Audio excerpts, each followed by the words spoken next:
Sit back, relax, put your belt on, and enjoy the show. Let's move on to the New Zealand conference, Super Rugby Aotearoa. And the Chefs took on the Crusaders. It was a home game for the Chiefs. Yeah, sorry. I thought you... No, it was Crusaders' home game. Was it? Crusader. Yeah, it was. It was in Christchurch. That's why I got thrown. Yeah. Well, returning in this one, the super sub that Noobum has already alluded to, Vetu Douglas. Vetu, mate. No V. Named on the bench, and he was promoted to starting with Cullen Grace being pulled pre-game with a rib injury. So the Crusaders, having lost Ethan Blackadder last week and Cullen Grace pre-game this week, with a new back row pairing of Sione Havili and Vetu Douglas. The Chiefs, mate, they know how to start a game. Like it is last week, this week, they come out on fire. It's been a rinse and repeat. D-Mac a try early on. Nelson's been enjoying that. Yeah, of course I do, mate. But it's a simple thing. You bet, doesn't matter who they're versing, bet on D-Mac first try. That's what I did this week, and it came off. Just gamble responsibly, please. And don't 100%. Yeah. Anyway, the Chiefs, they just literally come out on fire. It feels like it doesn't matter who they're up against. I mean, this was the Crusaders we're talking about, and they just came out all guns blazing. And for that first 5-10 minutes, it looks like the Crusaders didn't have any answers. It was all out attack. The skills were on point, and they got it done. They scored a try. How hard is that to do against the Crusaders? So. It's pretty amazing. They had it all their way until some very big pivotal moments. And I think that's what you're probably going to touch on next. But I was a bit frustrated with the reffing in this one. Yes, look, I particularly was frustrated given that I went from what feels like always happens to me, but let's not go down that sad story.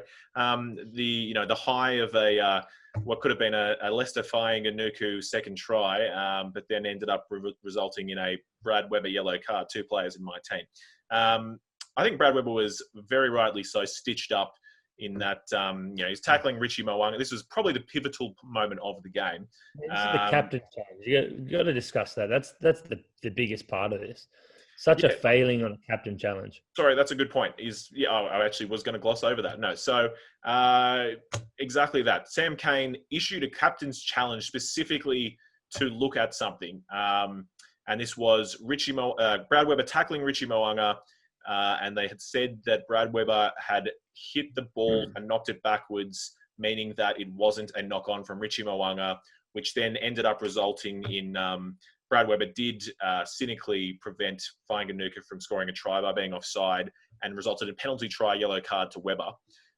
But the replay they showed in slow-mo multiple times, and you could hear all the commentary stuff blowing up about it because Weber clearly did not hit the ball, but instead hit Richie Mo'unga's arm, causing the ball to be dislodged and a clear knock-on. So huge pivotal moment in that game, losing your co-captain and halfback and giving the Crusaders, a one-man advantage for 10 minutes and a penalty try. And it was a clear turning point for me. But it was interesting hearing Brad Weber after the match. He was asked about that moment, and did he touch the ball? And he goes, "Oh, I didn't think I did. Did you think I did?" To the interviewer, and she couldn't answer. And he goes, "Yeah, that's what I thought."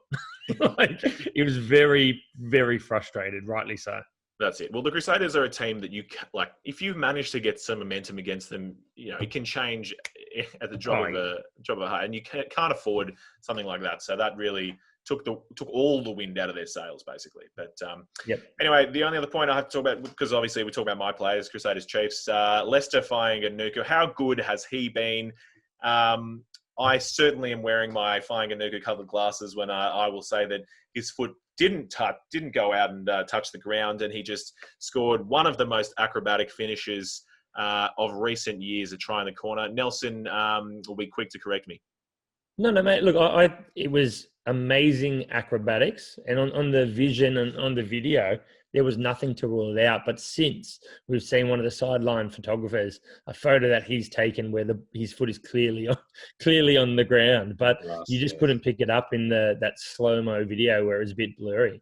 Well, the game's in Christchurch. Brad Weber apparently didn't get anywhere near. He touched the. It's in Christchurch, basically. What else can you ask for? There was some very bad reffing going against the Chiefs. A run of They 10 have, to 15. I think the Crusaders have like their own TMO that then displays the footage to the TMO. You know what I mean? They've got like an intercept of that footage, and they just edit that in pre-production or whatever. Anyway, with this game, look, we talked about Chiefs started, but basically after that, it was all Crusaders. You know, this momentum flip. The stats are insane. Crusaders ended up this one with 60% possession, 70% territory. Huge attacking stats difference: 543 meters to 213. 33 tackle loss to 6, 21 line breaks to 1, 14 offloads to 0. I don't know what else you need. That's just, it was insane. They stole 4 of the Chiefs' 7 lineouts and won 17 of their own, and they were dismantling the Chiefs at the scrum as well. It all fell apart, and the Chiefs had no clear path back. Fantasy points, the usual suspects. Richie Moe, he got it going. 88 points. Fantasy man of the round. He had 11 tackle busts. We're discussing, he just slides off people. And otherwise, as I said, usual suspects. Havili, 71 points. Will Jordan, 66 points. Mitch Dunshea came on off the bench, 64 points. That was pretty huge. Betu Douglas, our super sub, 57 points. Fainganuku, 55. And one Chief worth mentioning, just to keep Nelson happy, D-Mac, 49 points, still going strong. This was a game for fantasy points. And, I mean, look, Nelson said last week there was more statistical analysis with Brendan Shields on the pod, but I'll just go back to what we always say, just pick the Crusaders. We're done.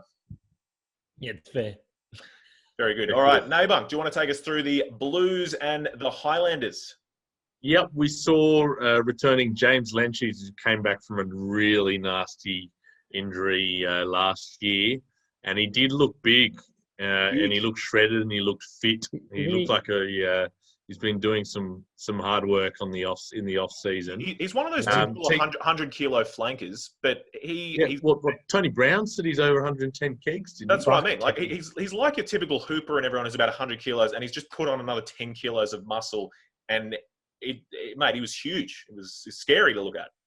Yeah, no, he did look good for. I think he was on for the first half there. So yeah, no, he looked pretty decent. So good signs for him coming up.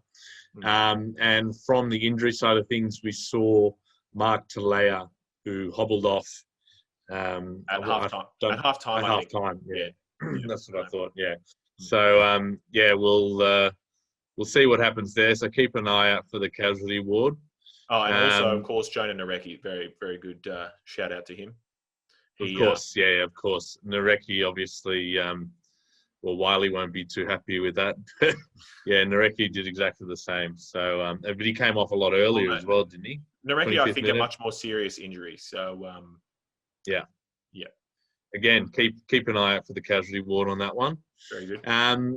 To the game, the Blues dominated the Highlanders 39-17. For me, I actually just thought the Highlanders they just never looked in it. I just don't think they rocked up, to be honest.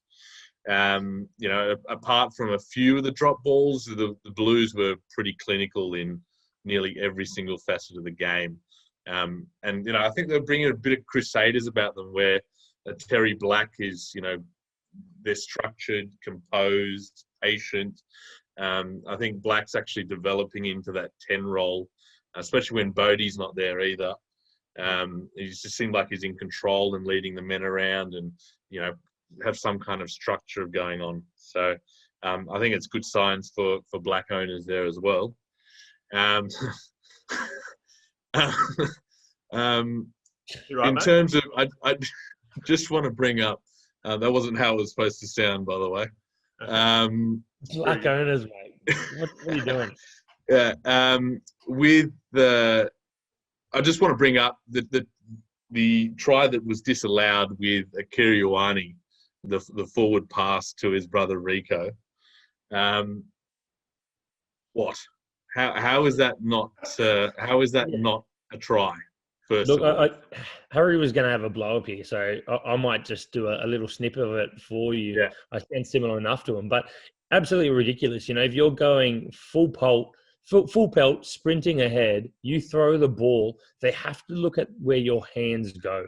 His hands were pointing backwards when he released the ball. It was definitely thrown back out of the hands, and it drifted forward because he was at full pace. Yes, the ball went forward. No, that is not how they rule this. They actually rule it on where did it come out of the hands. It was an absolutely ridiculous call. But there were a couple other ones throughout this weekend that, were also dubious. But this one was the biggest for me. I was going to say, what was interesting was we just talked about the Crusaders having their own TMO before the TMO.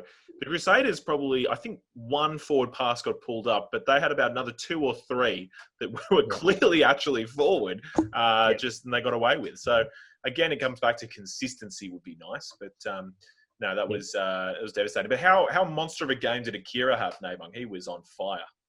As a Akira owner, he was obviously devastating. I just think that the whole Blues pack was just completely dominant. The scrum, the line out, driving mauls, they just completely dominated the Highlanders pack, and I think that's just where they won it. And yeah, we've talked about it before, but how disheartening is it being a Highlander when the Blues sub off 2 All Black props and bring on 2 All Black props? You know what I mean?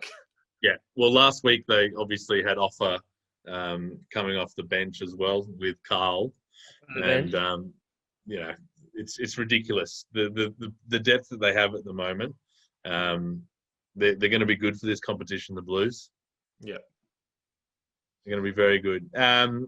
Just in terms of stats, we've got possessions about half territories in the Blues' favour, 60 to 40%. The main side of things was that the meters gained were definitely in the Blues' favour, 467 to 332. And the Blues just kind of dominated the set piece and all of that kind of good stuff too. So from the fantasy man of the match, we saw Akira with 61 points, 9 carries, 2 line breaks, 3 tackle busts, and 1 try. His brother Rico not far behind. Craig's 49 points.